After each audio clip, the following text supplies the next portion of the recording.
Anyway, Abby's not picking up any of her calls, so I'm pretty sure she's dead. I need you to be my eyes and ears here. Stay on the local news. They only cover rapes and murders. She didn't even say bye, Lincoln. That takes one more second. People have no phone etiquette these days. If you've ever watched Broad City, and even if you're the biggest fan in the world, you can probably admit that the premise is pretty conventional. Two 20-somethings try to make it in NYC. The show bases itself largely on the improvisational skills and chemistry of its two leads. That may be an incredibly obvious claim, but all my other favorite TV shows are built upon a much more interesting hook. I'm not trying to say the show neglects its writing or character development or that it's lacking in subversion. It's just that the performances, more than any sitcom of its kind, are what makes Broad City stand out. Abbi and Ilana aren't just quirky friends. Their relationship is real, probably because it is real, and no episode uses these two more effectively than the season 2 finale. St. Mark's is a masterclass in observational comedy. What's so great about the show is how well it combines observational comedy with your traditional sitcom format. It's an episode of reactions. Obviously, it explores the relationship of Abbi and Ilana, but it chooses primarily to focus on their relationship with the city. And all episodes really do this, but this episode captures all the love, awkwardness, and mystery of the city at its most vivid and natural. Everything here feels real but also ridiculous. Broad City paints New York as what it is, all the craziness, all the ugliness, but you're still left with the unending desire to go explore it. I love it when shows don't try to over-romanticize their settings. In this way we get to learn more about it, you know. Authenticity builds character. It's kind of like how you get closer to people when you're able to identify with their flaws and insecurities. Here we see both leads playing the straight man role, at least more than we normally do. The city replaces Ilana as the weird, different character. Not that Ilana or even Abbi don't put their personalities on display here, but it feels like in this episode more than any other, they both serve to set up the jokes more than to crack them.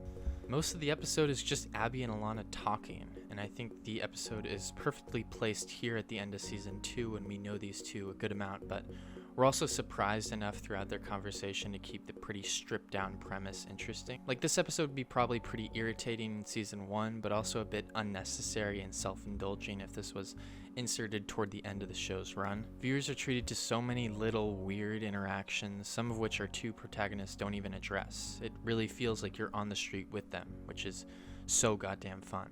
And then we get an awesome chase scene, an awkward dinner party. It's a mighty strong half hour of TV.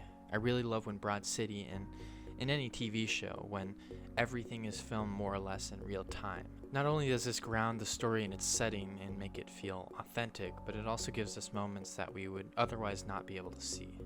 The episode ends how it starts, a conversation, one that's accented by the duo's trademark goofiness, but completely earnest. The two are closer than ever here, perhaps a reflection of their actual relationship.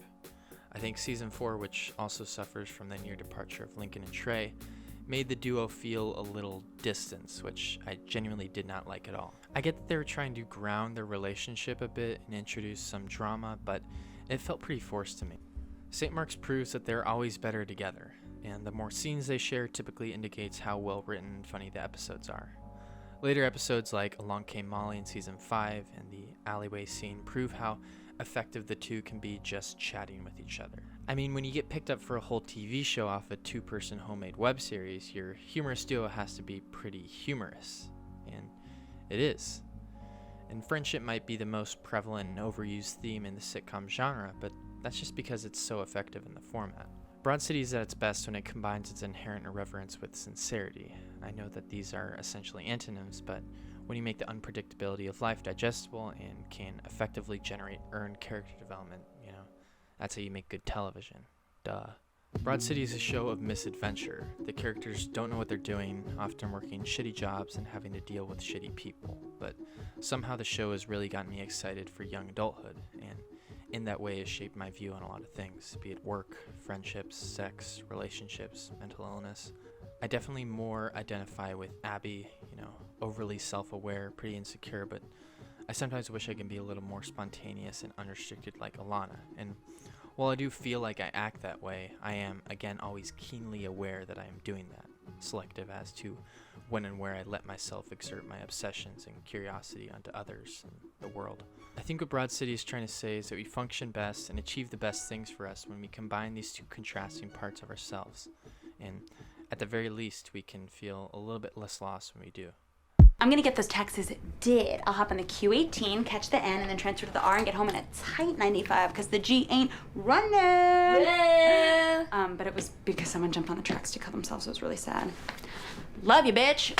It really is sad. Thanks for watching. I may talk BC again, like season 5 has so many great episodes, but for now I'm just gonna rate season 2. I think it's the best season, so I'm handing it a solid 8.5. But yeah, if you watch the show, tell me your favorite episode in the comments. Also, let me know what shows you would possibly want to hear about. Anyways, have a good rest of your day and go watch some television.